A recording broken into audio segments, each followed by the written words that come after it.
Hello dear student, आज पढ़ने वाले हैं अपन पाइथागोरस थ्योरम के बारे में। ठीक है, तो पाइथागोरस थ्योरम क्या है? ये आपका सिलेबस का, आपके बुक का ये सेकंड चैप्टर है ज्योमेट्री का।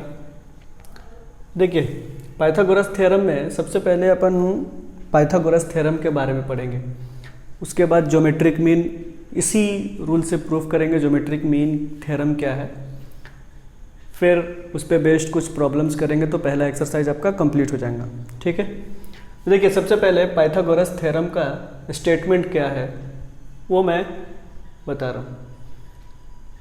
स्टेटमेंट ये है कि इन राइट एंगल ट्रायंगल, देखिए मेन पॉइंट को अंडरलाइन करते हैं। राइट एंगल ट्रायंगल, पहला ये पॉइंट, यानी जो ट्रायंगल होना चाहिए, ये थ्योरम किस में एप्लीकेबल है? तो उसके लिए ये थ्योरम एप्लीकेबल है कि जो ट्रायंगल राइट एंगल हो उसमें ये थ्योरम हम अप्लाई कर सकते हैं। ठीक है, next the square of hypotenuse. तो ये हाइपोटेनियस क्या है ये अपन को समझना पड़ेगा, जबकि आपने 9th क्लास में पढ़ा है हाइपोटेनियस। चूंकि 9th क्लास में ट्रिग्नोमेट्री पढ़े हैं तो ट्रिग्नोमेट्री में ये टर्म आया है हाइपोटेनियस, और बचपन से भी पढ़ते आ रहे हैं। तो hypotenuse, square of hypotenuse is equal to the sum of square of other side. तो सबसे पहले ये कि हमें एक राइट एंगल ट्रायंगल चाहिए। अब राइट एंगल ट्रायंगल कैसा होता है? तो वो ट्रायंगल जिसका एक एंगल 90 डिग्री हो। ठीक है, जैसे ये एंगल आपका 90 डिग्री है, तो कहीं पे भी अगर स्क्वायर सिंबल बना हुआ है तो वो आपको 90 डिग्री एंगल को डिनोट करता है। हमने लेट कर लिया कि ये ट्रायंगल है ए बी सी, ये राइट एंगल ट्रायंगल हो गया जिसमें बी जो है वो राइट एंगल है। ओके, हाइपोटेनियस कौन सा होगा? तो जो भी राइट एंगल होता है उसके अपोजिट साइड को हम क्या कहते हैं? हाइपोटेनियस। तो यहाँ पे बी राइट एंगल है तो बी को छोड़ के देखिए कौन सा बचा? ए सी। तो ए सी आपका हाइपोटेनियस हो गया। ओके, यहाँ पे हाइपोटेनियस हो गया। ठीक, हमें प्रूफ करना है कि स्क्वायर ऑफ हाइपोटेनियस। तो चलिए सबसे पहले थ्योरम को ही अपन प्रूफ कर लेते हैं साथ में, उसके बाद ज्योमेट्रिक थ्योरम। तो सबसे पहले लिख लेते हैं कि गिवन में कि in right angle triangle A B C, A B C right angle triangle है, इसमें angle B equals to 90 degree. ठीक है, अब इसमें प्रूफ करना है आपको। तो to prove square of hypotenuse, तो हाइपोटेनियस AC है, AC इसका लेंथ है, तो ये स्क्वायर हो जाएगा equals to sum of square. तो पहले स्क्वायर निकालना है फिर उसको ऐड करना है। तो स्क्वायर यानी अदर साइड, तो अदर कौन कौन से साइड है? तो AC को अगर छोड़ दिया जाए तो बचे कौन से? AB और BC। तो दैट मीन्स ये आपका हो जाएगा AB square plus BC square. अपन को ये प्रूफ करना है। अब इसको प्रूफ कैसे करते हैं? तो प्रूफ करने के लिए हमें करना क्या होगा कि सबसे पहले एक कंस्ट्रक्शन करना होगा। वो कंस्ट्रक्शन ये होता है कि राइट एंगल कंटेनिंग वर्टेक्स से एक परपेंडिकुलर ड्रॉ करना होता है। चलिए हमने ये परपेंडिकुलर ड्रॉ किया, इसका नाम रखा D। तो आप यहाँ कंस्ट्रक्शन लिखेंगे, कंस्ट्रक्शन में लिखेंगे कि ड्रॉ BD या DB परपेंडिकुलर टू AC। ठीक है, इतना कर दिया। अब उसके बाद आप प्रूफ पे आ जाइए। अब लिखेंगे प्रूफ। देखिए प्रूफ करना क्या है, कैसे प्रूफ कर सकते हैं? तो देखिए हमने सिमिलैरिटी पढ़ा था, और सिमिलैरिटी में हमने बहुत सारे स्क्वायर या प्रोडक्ट का रूल पढ़ा था कि कैसे स्क्वायर निकालते हैं, कैसे प्रोडक्ट फॉर्म में लाते हैं। तो जब भी अगर मान लीजिए आपको स्क्वायर का टर्म लाना रहता है, AC स्क्वायर लाना है या BC स्क्वायर लाना है, तो वहाँ पे दो ट्रायंगल को हम क्या करते थे? सिमिलर करते थे। वैसे ही यहाँ पे आपके पास कितने ट्रायंगल है? 3 ट्रायंगल दिख रहे हैं आपको। एक ट्रायंगल दिख रहा है ABD, दूसरा BDC और तीसरा ABC। तो हमें क्या करना है? दो ट्रायंगल को सिमिलर करना है। कौन से? तो पहले अपन बी डी सी और ए बी सी को सिमिलर करते हैं, तो लिख देते हैं कि in triangle A B C and triangle B D C. अब सिमिलर करने के लिए यहाँ पे साइड लेंथ दिया नहीं, आपको पता है सिमिलर करने के लिए 3 क्राइटेरिया हमने बताया था। एक बताया था एंगल, फिर उसके बाद हमने बताया था साइड एंगल साइड, फिर बताया था साइड साइड साइड। तो ये दो तो यूज बहुत कम होता है, जब साइड लेंथ गिवन होता है तब यूज होता है। ज़्यादातर यूज कौन सा होता है? एंगल। जब हम सिमिलरिटी पढ़ा रहे थे तो उस समय मैंने बताया था ये। तो यहाँ पे एंगल मतलब ये कि दो ट्रायंगल के किसी भी दो एंगल को इक्वल प्रूफ करना है। तो देखिए सबसे पहले बड़े वाले ट्रायंगल ए बी सी में एंगल बी भी 90 डिग्री दिख रहा है और बी डी सी में एंगल डी 90 डिग्री दिख रहा है। इसका मतलब ये है कि ये दो एंगल आपस में इक्वल है। तो आप बोलेंगे कि angle A B C equal to angle B D C. क्यों इक्वल है? तो राइट एंगल है, ठीक है, ओके। अब क्या है? अब देखिए ए बी सी में ये C angle, B D C में भी ये एंगल, दोनों कोइंसाइड हो रहा है। इसका मतलब ये दोनों क्या होंगे? इक्वल होंगे। तो आप कहेंगे कि angle A C B equal to angle B C D. ये आपका कॉमन एंगल हो गया, कॉमन एंगल। तो आप कहेंगे therefore triangle A B C similar to triangle. अब देखिए बी के करस्पॉन्डिंग कौन सा है? डी है, यानी आपका हो जाएगा डी, बीच में डी लिखेंगे, है ना। और सी के करस्पॉन्डिंग कौन सा है? सी है, सी लिख दिया, बचा कौन सा? बी। कौन से टेस्ट से? तो एंगल टेस्ट हो गया।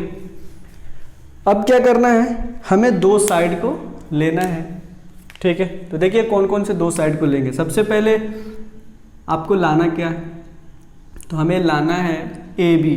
तो मान लीजिए अगर हमने यहां से ए बी लिया, या फिर मान लीजिए यहां से हमने बी सी लिया, कोई भी एक टर्म ले लीजिए, ठीक है। अगर हमने यहां से बी सी लिया तो यहां से क्या हो जाएगा? B D. तो आप बोलेंगे B C upon B D equal to, अब इधर से आप बी सी ले लीजिए, तो इधर से क्या हो जाएगा? ए सी। तो आप बोलेंगे ए सी अपॉन बी सी। पहले वाले ट्रायंगल का साइड जो होगा वो ऊपर होगा, सेकंड वाले ट्रायंगल का नीचे। वो जो पहले में जिस ऑर्डर से आपने लिखा वही ऑर्डर सेकंड में होगा। ये आपका कौन सा रूल कहलाता है? तो ये कहलाता है CSST, ठीक है। अब क्रॉस मल्टीप्लाई कर दीजिए तो ये आपका दिख रहा है B C square, B C into B C क्या हो जाएगा? B C square. ये इक्वल टू हो जाएगा A C multiplied by B D. इसको हम इक्वेशन फर्स्ट ले लिए, क्लियर है। अब दूसरा कौन सा बचा? तो दूसरा अपना बचा ए बी डी, ये ट्रायंगल और बड़ा वाला ट्रायंगल ए बी सी में। तो अब चलेंगे in triangle A B C and triangle A D B, ठीक है। इसमें क्या होगा? तो एंगल बी और एंगल डी तो दोनों में कॉमन है। तो आप कहेंगे कि angle A B C equals to angle A D B. ये आपका हो गया राइट एंगल। फिर एंगल देखिए, अब ये वाला एंगल आपको दिखेगा बी ए सी और बी ए डी दोनों कॉमन है। तो आप बोलेंगे B A C equal to angle B A D. ये आपका हो गया कॉमन एंगल, ठीक है। Therefore triangle A B C similar to triangle A के करस्पॉन्डिंग क्या है? यहाँ ए है, देखिए ए के करस्पॉन्डिंग है तो ए, बी के करस्पॉन्डिंग डी, बच गया कौन सा बी, तो ए बी डी। कौन से टेस्ट से, एंगल टेस्ट। अब क्या करना है, अब अगर मान लीजिए यहाँ से आपने ए सी ले लिया, क्या ले लिया, ए सी, तो ये हो जाएगा आपका, आप ऐसा करो यहाँ से आप ए बी ले लो, तो ए बी को लिया, तो ए बी के करस्पॉन्डिंग यहाँ क्या हो गया, ए डी, तो ए B upon A D equals to, यहाँ क्या बचा आपका, ए बी सी, तो यहाँ पे आपका बचा A B upon A D, A B लिया तो इसके करस्पॉन्डिंग ए डी हो गया। नेक्स्ट बचा आपका यहाँ ए सी ले लीजिए, तो यहाँ पे क्या हो जाएगा ए बी, तो आप कहेंगे ए सी अपॉन ए बी, ठीक है।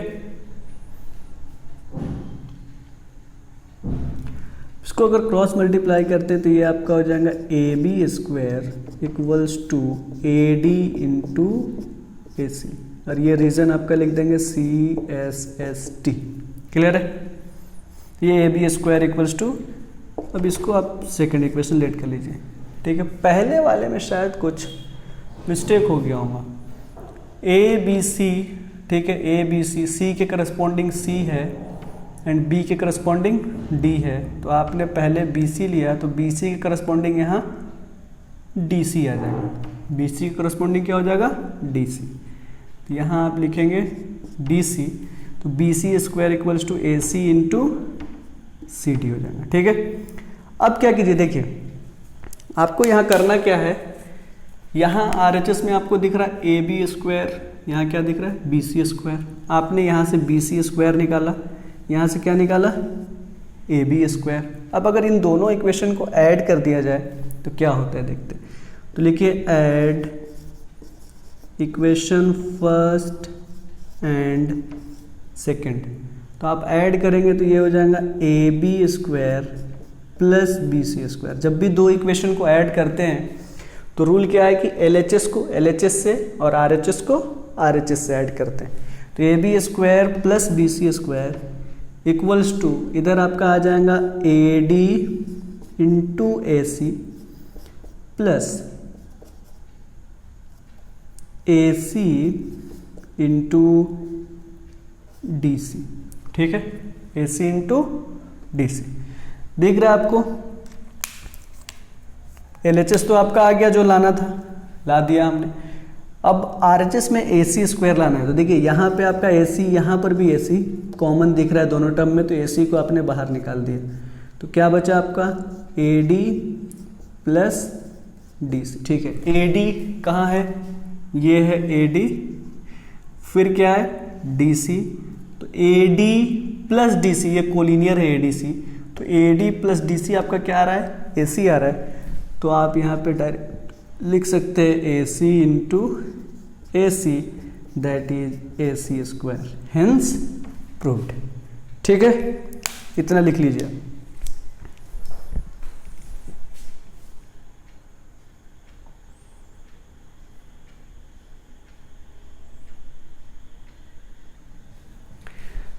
देखिए अब यहीं से अपन ज्योमेट्रिक मीन थ्योरम को प्रूव करते हैं कि ज्योमेट्रिक मीन थ्योरम क्या है, ठीक है।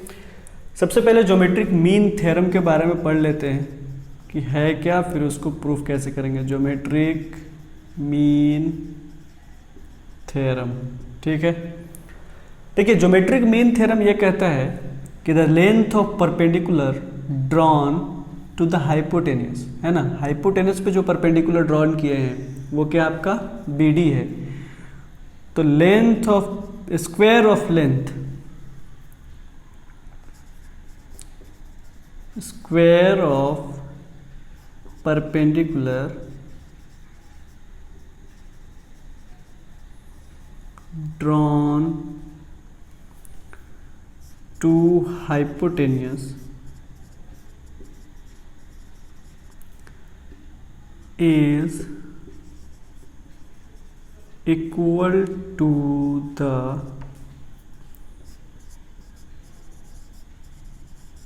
product of equal to the product of hypotenuse. Hypotenuse को दो पार्ट में डिवाइड किया, equal to the product of parts of hypotenuse लिख देते हैं, पार्ट्स ऑफ हाइपोटेन्यूस। ठीक है, मतलब ये कि बी डी स्क्वायर, ठीक है, ये है परपेंडिकुलर हमने हाइपोटेन्यूस पे ड्रॉ किया है बी डी, तो B D square equals to कौन कौन से पार्ट में डिवाइड कर रहा है डी, तो एक ए सी दूसरा D C, that is A D into D C. ये आपका ज्योमेट्रिक मीन थ्योरम होता है। चलिए इसको लिखिए, फिर इसको प्रूफ करते हैं, कैसे करेंगे देखिए। अच्छा ठीक है, प्रूफ कर लेते हैं, बाद में लिखिएगा। देखिए क्या होता है प्रूफ, उसको हम यहीं से करते हैं। देखिए प्रूफ करने का तरीका क्या है, अभी हमने प्रूफ किया ये सिमिलर है, दूसरा हमने यहाँ प्रूफ किया, ठीक है। देखिए अंडरलाइन हमने किया, क्या प्रूफ किया, देखिए पहला प्रूफ किया हमने कि triangle A B C similar to triangle B D C, okay. फिर दूसरा हमने प्रूफ किया कि triangle A B C similar to triangle A D B. अब देखिए होता क्या है कि इसमें आप कभी कभी क्या गलत नहीं करना है, इसका ऑर्डर आपने पहले वाले ट्रायंगल में ए बी सी लिया है तो दूसरे भी ए बी सी लेंगे, ऐसा नहीं इसमें सी बी लिख के और हमने कह दिया कि ये ट्रायंगल सिमिलर है, नहीं, ऑर्डर फिर चेंज हो जाएगा। तो अगर पहले में ए बी सी लिए हैं तो दूसरे में भी ए बी सी। अब A B C B D C के सिमिलर है और A B C A D B के सिमिलर है, इसका मतलब ये होगा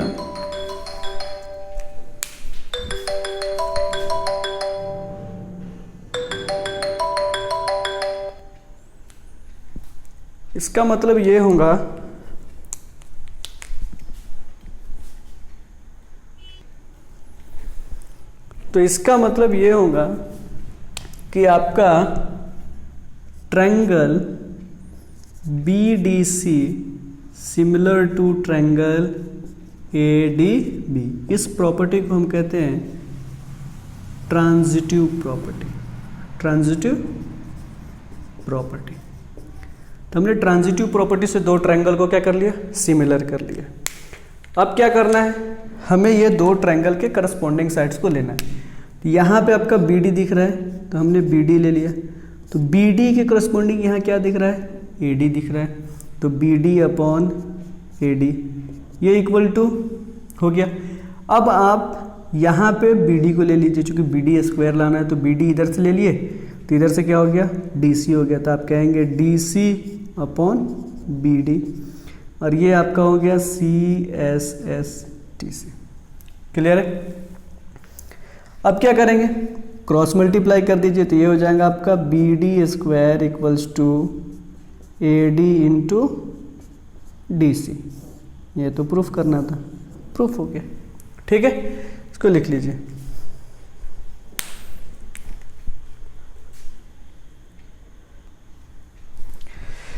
चलिए देखिए अब नेक्स्ट, जहाँ तक हमने थ्योरम की बात है तो हमने थ्योरम्स वगैरह को अच्छे से समझ लिया होगा, आपको समझ में आ गया होगा थ्योरम। अब उस पर बेस्ड कुछ क्वेश्चंस करते हैं। देखिए पहला क्वेश्चन ये है कि show that 12, 13 and 5 are Pythagorean triplet. अब ये टर्म आ गया कि पाइथागोरियन ट्रिपलेट, ट्रिपलेट का मतलब होता है 3, ठीक है। तो ट्रिपलेट्स का मतलब होता है 3, तो यहाँ पे देखिए 1 2 3 है, 3 डेटा, ठीक है। अब ये पाइथागोरियन ट्रिपलेट है या नहीं, मतलब ये कि पाइथागोरस रूल को फॉलो कर रहा है या नहीं कर रहा है। तो देखिए कैसे करेंगे, हमने पढ़ा था कि पाइथागोरस रूल क्या है या पाइथागोरस थ्योरम क्या है। जैसे एक ट्रायंगल है, ठीक है, ये मान लीजिए ट्रायंगल है ए बी सी, तो इसमें ए बी और बी सी सबसे बड़ा साइड कौन सा होता है, ए सी होता है।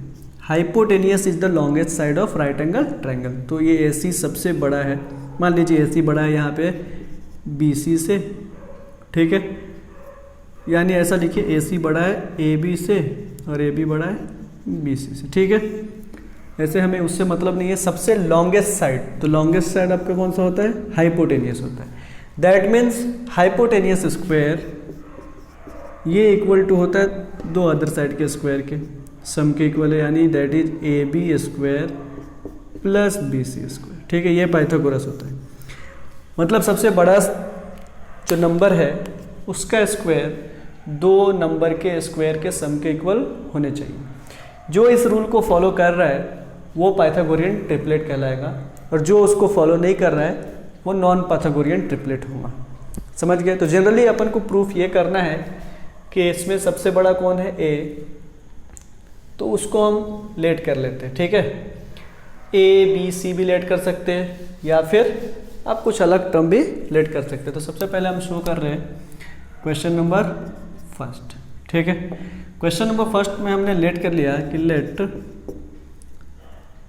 ए equals to 12, B equals to 13, C equals to 5, ठीक है। अब सबसे बड़ा कौन सा है, बी, तो आप छोटे वाले को ऐड कर लीजिए।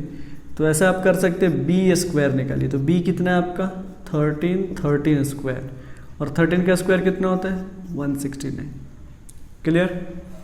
अब आपका स्क्वायर निकालना है ए का, तो ए स्क्वायर कितना होगा 12 square, that is equals to 144। फिर सी का स्क्वायर निकालिए, तो सी आपका कितना है 5 है, 5 square that is equals to 25।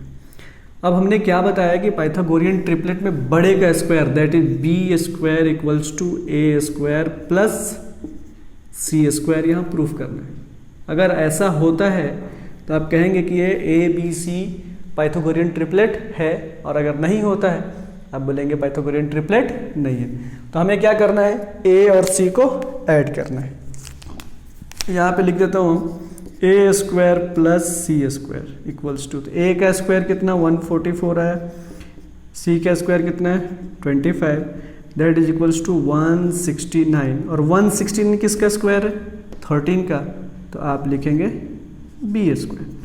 That means therefore आप कहेंगे कि a square plus C square equals to b square है, therefore 13, 5, 12 are Pythagorean triplet, Pythagorean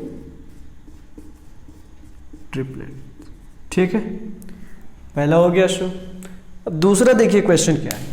दूसरा क्वेश्चन में x की वैल्यू फाइंड करना है, ठीक है। ये हमारा x है, इसकी वैल्यू फाइंड करना है। गिवन क्या है, तो गिवन आपके पास है कि PS ये परपेंडिकुलर होगा, PS is perpendicular to ML, ठीक है। तो PS जो है आप लिखेंगे कि in triangle MPL PS perpendicular to ML, okay. PS जो है वो ML में परपेंडिकुलर है, और ML क्या है, ML इज द हाइपोटेनियस। तो हमने अभी पढ़ा कि अगर किसी हाइपोटेनियस पे राइट एंगल कंटेनिंग वर्टेक्स से परपेंडिकुलर ड्रॉ किया जाए, ठीक है। तो हाइपोटेनियस पे अगर परपेंडिकुलर ड्रॉ करते हैं तो उसका स्क्वायर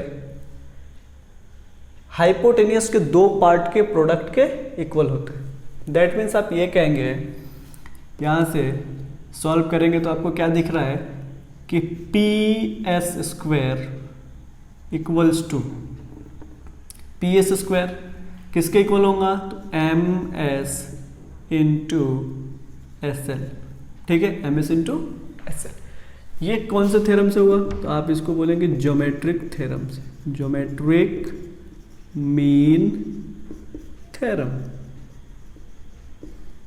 ठीक है। आपने इसको लिख दिया। PS की वैल्यू कितना है 12, तो 12 square equals to MS is 9, SL is x, तो 9x। इसका स्क्वायर करेंगे तो ये कितना हो जाएगा 144 इक्वल्स टू 9x। इधर 9 मल्टीप्लाई में है, इस तरफ आएगा तो डिवाइड में, यानी RHS में 9 मल्टीप्लाई में है तो LHS में आएगा तो डिवाइड में हो जाएगा। तो ये हो जाएगा 144 divided by 9 equals to x, और x इक्वल्स टू कितना हो जाएगा, तो इसको कट करेंगे तो ये आपका आ जाएगा 9 1 जार एंड 6, तो ये होता है 16, तो देयरफॉर x इक्वल्स टू 16, ये आपका आंसर हो गया। तो इस तरह से हम सॉल्व करेंगे, ठीक है। चलिए इसको लिख लीजिए।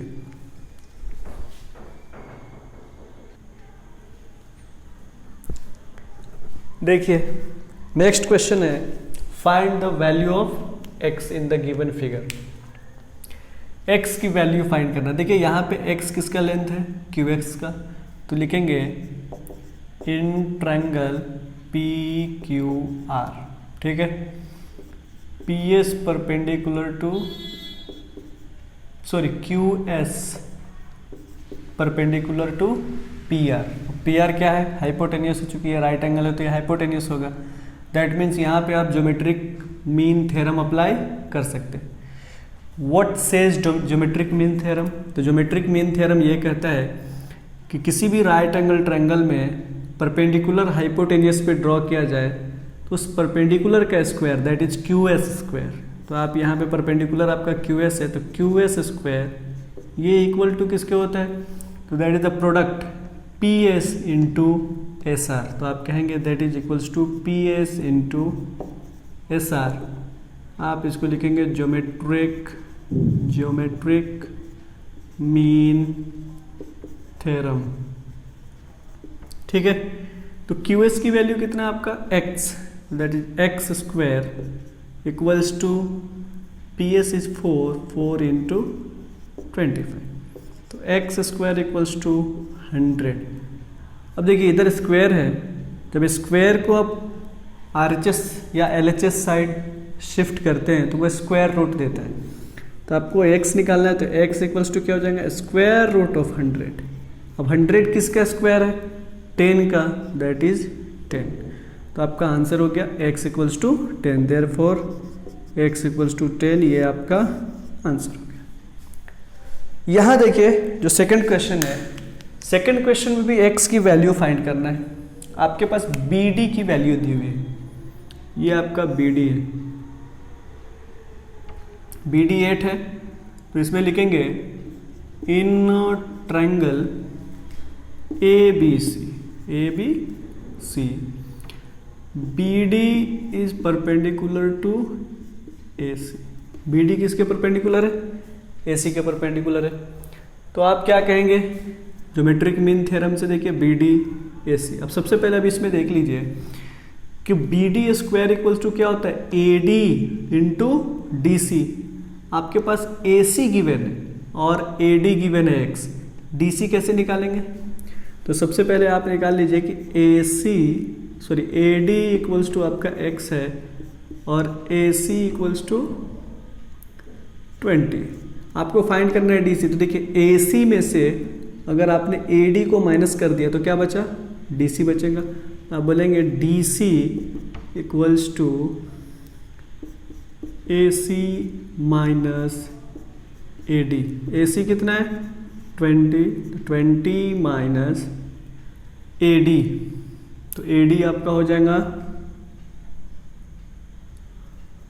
x। अब ज्योमेट्रिक मीन थ्योरम से लिख सकते हैं BD square equals to AD multiplied by DC, ठीक है। BD कितना है 8 square equals to AD is x और DC कितना है तो 20 माइनस x। क्लियर। अब क्या कीजिए, अब ब्रैकेट ओपन कीजिए। जैसे ही ब्रैकेट ओपन करेंगे तो x का 20 से मल्टीप्लाई होगा और x का x से मल्टीप्लाई होगा। और 8 का स्क्वायर कितना होता है 64, तो 64 इक्वल्स टू x इंटू 20, तो 20x minus of x square. ये क्या दिख रहा है, क्वाड्रेटिक इक्वेशन। x का स्क्वायर आपने 9th क्लास में पढ़ा होगा और 10th में भी आपको पढ़ना है क्वाड्रेटिक इक्वेशन सॉल्व करने के लिए। तो ये है आपका सेकंड चैप्टर अलजेब्रा का, उसमें आपको ये पढ़ना है। तो सबसे पहले क्या कीजिए, सबको LHS साइड शिफ्ट कर लीजिए। तो ये जब निगेटिव है LHS साइड आएगा तो पॉजिटिव हो जाएगा, तो x स्क्वायर। ये पॉजिटिव है, निगेटिव साइड आएगा तो निगेटिव 20x। ये पॉजिटिव 64, ये इक्वल्स टू क्या हो जाएगा 0। 9th क्लास में आपने पढ़ा होगा फैक्टराइज करने का। कि कोई भी क्वाड्रेटिक इक्वेशन को फैक्टराइज कैसे करते हैं, तो इसको हम कहते हैं फर्स्ट पार्ट, सेकेंड और ये थर्ड। तो आपने फर्स्ट इंटू थर्ड पढ़ा होगा, फर्स्ट इंटू थर्ड। तो फर्स्ट को थर्ड से मल्टीप्लाई करेंगे तो ये आपका आएगा 64x²। अब ये आ रहा है पॉजिटिव, कैसा आ रहा है? पॉजिटिव। तो जब भी पॉजिटिव प्रोडक्ट आता है दैट मीन्स ये होगा कि इसके जो फैक्टर्स हैं ऑलवेज एडिटिव होंगे, ऐड होंगे। अगर ये निगेटिव आता है तो फिर कैसा होता है? सब्ट्रैक्टिव होते हैं। अब इसके फैक्टर ऐसा निकालिए जिसको ऐड करें तो 20 आ जाए। देखिए 64, 16 4 जार 24, ठीक है, 16 4 जार 64 होता है, और 16 + 4 ऐड करिए कितना आ जाएगा? 20। तो यहाँ पॉजिटिव, तो दोनों प्रोडक्ट को ऐड करके देखिए। अब देखिए क्या हो गया, ये 16 और ये 4, यहाँ पर x² था, एक x इधर एक x इधर, कोई प्रॉब्लम नहीं। अब चूंकि एडिटिव नेचर का है तो जो साइन यहाँ पे रहेगा वही साइन दोनों पे रहेगा। तो यहाँ कौन सा साइन है? निगेटिव, दैट मीन्स यहाँ भी निगेटिव और यहाँ भी निगेटिव। तो आप 20 को रिप्लेस कर सकते हैं -16 से। ये आपका हो जाएगा x² - 16x - 4x + 64 = 0। ये दो को एक साथ लीजिए, ये दो और ये दो। यहाँ से देखिए आपका x कॉमन दिख रहा है, तो x को आपने बाहर निकाला। तो x को जैसे ही आप बाहर निकालेंगे तो यहाँ दिखेगा x - 16। यहाँ से भी x निकल गया, यहाँ से भी एक x निकल गया, 2x थे। तो कॉमन करने का मतलब है कि x से हमने इन दो टर्म में डिवाइड कर दिया। तो x² / x कितना आएगा? x आएगा।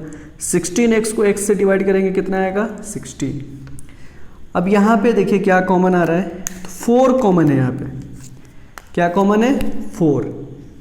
देखिए क्योंकि 16 × 4 64 होता है, यानी 4 कॉमन है। 4 अगर निकालते हैं बाहर +4 तो ये -x हो जाएगा। तो हमारा क्या कहना रहता है, या हमारा ये सोचना रहता है कि जो ब्रैकेट के अंदर पहले फैक्टर में आया है वही दूसरे फैक्टर में भी ब्रैकेट के अंदर आए। तो यहाँ x पॉजिटिव है, यहाँ x निगेटिव है, तो हमें -4 को कॉमन करना पड़ेगा। तो हमने -4 को कॉमन किया।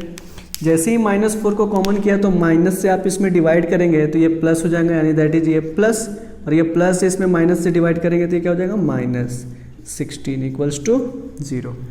अब इन दोनों फैक्टर में देखिए, ये एक फैक्टर और ये फैक्टर में आपको क्या कॉमन दिख रहा है? तो आपको कॉमन दिख रहा है कि ये टर्म जो है कॉमन है।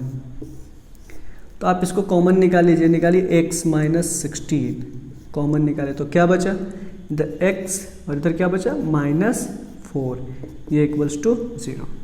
अब जब दो प्रोडक्ट 0 होता है तो x - 16 ये भी 0 हो जाए तो 0 × एनीथिंग 0 हो सकता है। दूसरा कंडीशन क्या हो सकता है कि अगर इसको हमने 0 कर दिया तो 0 × एनीथिंग 0, दैट मीन्स और x - 4 = 0। यहाँ से सॉल्व करेंगे तो x = 16 आएगा और x = 4 आएगा। ठीक है, अब इसमें से किसका लेंगे? तो किसी को भी ले सकते हैं। देखिए कैसे, अगर आप इसको x को 4 लेते हैं तो ये 16 हो जाएगा, अगर इसको 16 लेते हैं तो ये कितना हो जाएगा? 4 हो जाएगा। यानी x की वैल्यू 16 और 4 दोनों में से कोई एक ले लीजिए। ठीक है, ये इस तरह से सॉल्व होगा। लिख लीजिए इसको।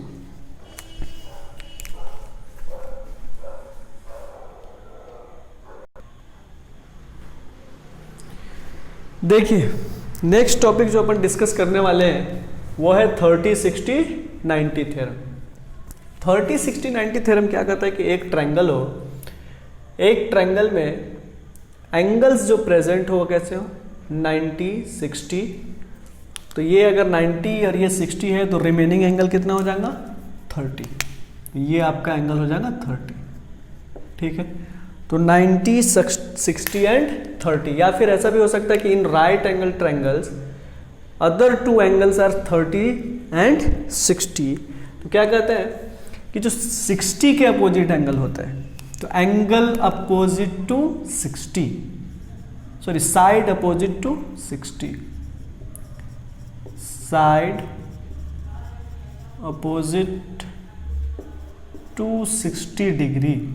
तो 60 डिग्री के अपोजिट साइड कौन सा है? तो इसके सामने का साइड है AB, ये कहता है कि A B that is equals to A B, तो ये ए बी जो होगा that is equals to √3/2 times √3/2 times of hypotenuse. ये आपका हाइपोटेनियस के इक्वल होगा।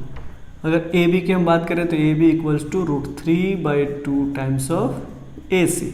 अगर ए सी निकालना होगा तो फिर क्या करेंगे, क्रॉस मल्टीप्लाई कर देंगे, ठीक है। तो ये हो जाएगा 2/√3 टाइम्स ऑफ ए बी। अब side opposite to 30 degree, side opposite to 30 degree, तो 30 डिग्री के अपोजिट साइड कौन सा है, BC है, तो BC ये इक्वल्स टू क्या होता है, तो 1/2 times of hypotenuse, 1/2 times of hypotenuse that is equals to 1/2 AC। Clear है। इसी में अपन अब एक और टर्म पढ़ लेते हैं, 45 एंड 90 डिग्री, जिसका एप्लीकेशन थोड़ा बहुत करेंगे, डायरेक्ट भी सॉल्व हो जाता है इससे। इसका मतलब क्या है कि एक ट्रायंगल है, ठीक है, इस ट्रायंगल में ये साइड और ये साइड इक्वल है, ऐसे दिख नहीं रहा इक्वल, लेकिन अज्यूम कर लेते हैं कि ये साइड और ये साइड क्या है, इक्वल है, यानी ये A है, B है और ये C है, ये एंगल 90 डिग्री है। जब ये 90 है और ये साइड इक्वल है तो आइसोसेलेस की प्रॉपर्टी हो जाएंगी, तो इसके अपोजिट साइड भी क्या हो जाएंगे, एंगल क्या हो जाएंगे, इक्वल हो जाएंगे। तो ये इक्वल है तो इसके अपोजिट एंगल ये इक्वल, तो ये 45 हो जाएगा और ये क्या हो जाएगा 45।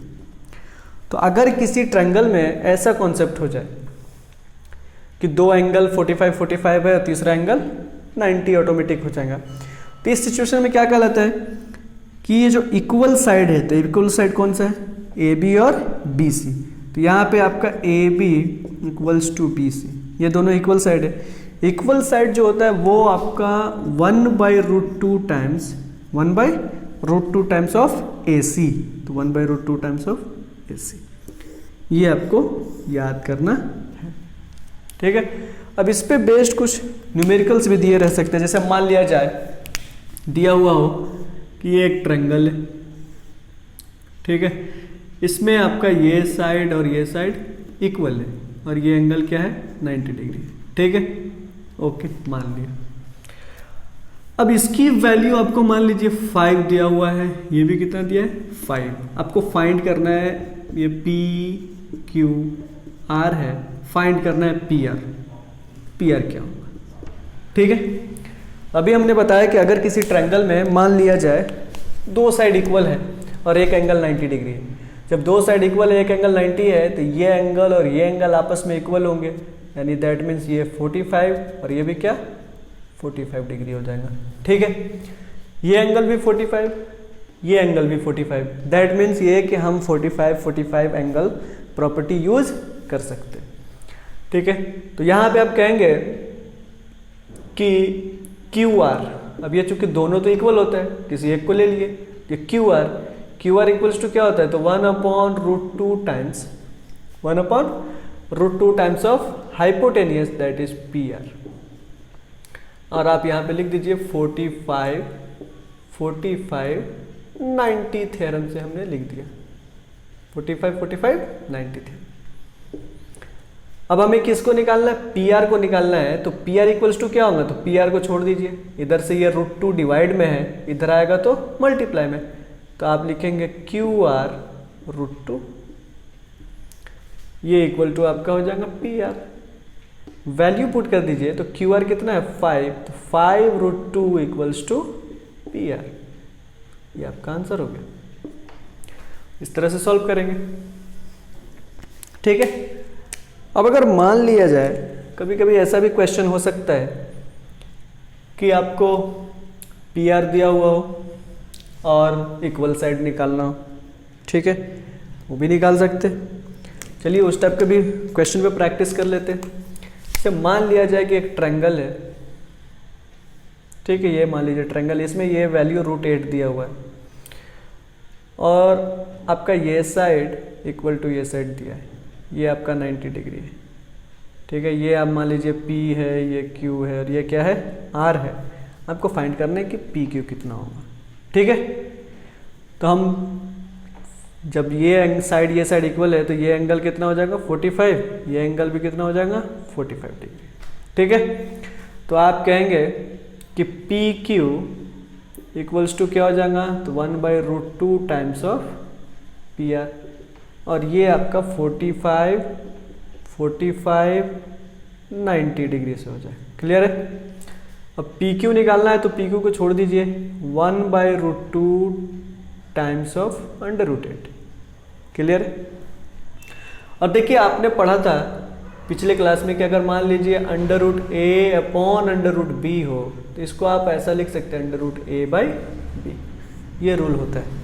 ठीक है, तो यहाँ पे आप डायरेक्ट लिख दीजिए कि that is equals to 1 direct लिख दीजिए √8/2, 2 1 जार 2, 4 जार आपका आ जाएगा √4, और 4 का स्क्वायर रूट कितना होता है 2, दैट मीन्स ये साइड 2 और ये साइड 2 हो गया।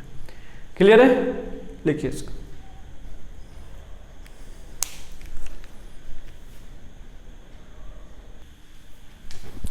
देखिए नेक्स्ट क्वेश्चन है, ये आपका स्क्वायर है। ठीक है, इसमें दिया हुआ है कि PQRS एक स्क्वायर है, तो स्क्वायर के चारों साइड इक्वल होते हैं, तो ये 10 है तो ये भी 10, ये भी 10, ये भी 10। ठीक है, और ईच एंगल्स आर 90 डिग्री, तो ये एंगल भी 90, ये भी 90, ये भी 90। ठीक है, इसमें फाइंड करना है फाइंड QS। QS को कैसे फाइंड कर सकते हैं, तो देखिए क्या दिख रहा है, कभी कभी ऐसा भी हो सकता है कि फाइंड द डायगोनल, तो QS is a diagonal of a square. ठीक है, तो जितना QS होगा उतना ही PR होगा, क्योंकि स्क्वायर के डायगोनल्स क्या होते हैं, इक्वल होते हैं। तो आपको फाइंड करना है, तो सबसे पहले देखिए क्या करेंगे कि ये साइड इक्वल है और ये एंगल कितना है 90 डिग्री, इसका मतलब ये हो जाएगा 45 डिग्री और ये भी क्या हो जाएगा 45 डिग्री। ठीक है, तो आप क्या लिखेंगे कि इन ट्रायंगल QSR, ठीक है, QR equals to SR, therefore सारे एंगल कितने हो जाएंगे 45। देयरफॉर आप बोलेंगे कि angle S equals to angle Q। अब S हमने लिखा है तो सिर्फ ये एंगल की, ये Q एंगल की बात कर रही है, ऐसा नहीं S से तो पूरा हो जाएगा, लेकिन हमने सिर्फ शॉर्टकट में S लिख दिया है। S मतलब सिर्फ ये इस ट्रायंगल की S की बात कर रही है, ये वाले एंगल और ये वाले एंगल की, तो ये इक्वल्स टू आपका कितना हो जाएगा 45 डिग्री। तो जैसे ये 45 हो गया तो आप क्या लिखेंगे QS। ठीक है, या फिर QS अगर नहीं लिखते हैं तो QR लिखते हैं, इक्वल साइड्स। तो इक्वल साइड आपका होता है QR, तो QR इक्वल्स टू क्या होता है 1/√2 टाइम्स ऑफ हाइपोटेनियस। तो हाइपोटेनियस क्या है QS। ठीक है, अब QS निकालना है तो QS को छोड़ दीजिए, इसको इधर ला दीजिए, तो ये हो जाएगा आपका √2QR equals to QS। Therefore QS equals to √2 multiplied by 10, that is 10√2। अब ऐसा नहीं, कोई लोग इसको √20 लिख सकते हैं, वो गलत हो जाएगा, इसलिए कि ये इरेशनल है और ये रेशनल है, तो दो डिफरेंट टाइप के नंबर्स का मल्टीप्लिकेशन नहीं होता है, यानी एक रियल और एक इरेशनल को सिर्फ मिला के लिख देते हैं प्रोडक्ट फॉर्म में। इसका मतलब ये हो गया कि ये आपका क्या 10√2। यहाँ देखिए ये एक रेक्टेंगल है, तो ये एंगल कितना हो जाएगा 90 डिग्री। अपोजिट साइड्स इक्वल है, ये 12 है और ये 5 है, ये 90 डिग्री है। तो आप कहेंगे कि इन ट्रायंगल ABC, ठीक है, ये 90 डिग्री हो गया, तो 90 डिग्री के अपोजिट क्या होता है हाइपोटेनियस। तो आप कहेंगे AC square hypotenuse square equals to AB square plus BC square, किससे PGT से, पाइथागोरस थ्योरम से। अब AC स्क्वायर निकालना है तो AC को छोड़ दीजिए, AB कितना है आपका 12 स्क्वायर प्लस 5 स्क्वायर। 12 का स्क्वायर कितना होता है 144 प्लस 5 का स्क्वायर 25। ऐड करेंगे इन दोनों को तो ये हो जाएगा 169। ये किसकी वैल्यू आ गया, a C square. Therefore a c equals to क्या होगा, तो यहाँ पे स्क्वायर है, दूसरी तरफ जाएगा तो स्क्वायर रूट ऑफ 169, और 169 किसका स्क्वायर है, तो 13 का, 13, यानी ए सी इक्वल्स टू कितना आ गया, 13। इस तरह से ये एक्सरसाइज आपका 2.1 के एक्सरसाइज के क्वेश्चन है सॉल्व हो जाएंगे। कुछ जो क्वेश्चंस हैं जो हार्ड हैं थोड़े, वो मैं नेक्स्ट वीडियो में उस पर बात करूँगा, और उसके बाद फिर एप्लीकेशन ऑफ पीजीटी के बारे में अपन नेक्स्ट वीडियो में पढ़ेंगे। फिलहाल आप एक्सरसाइज 2.1 पूरा कंप्लीट कर लीजिए, और जो क्वेश्चन कंप्लीट नहीं होता है, सॉल्व नहीं होता है, उसके लिए आप कमेंट कर सकते हैं या फिर स्क्रीनशॉट क्वेश्चन में डाल सकते हैं। ठीक है, चलिए ठीक है, फिर पढ़ते रहिए।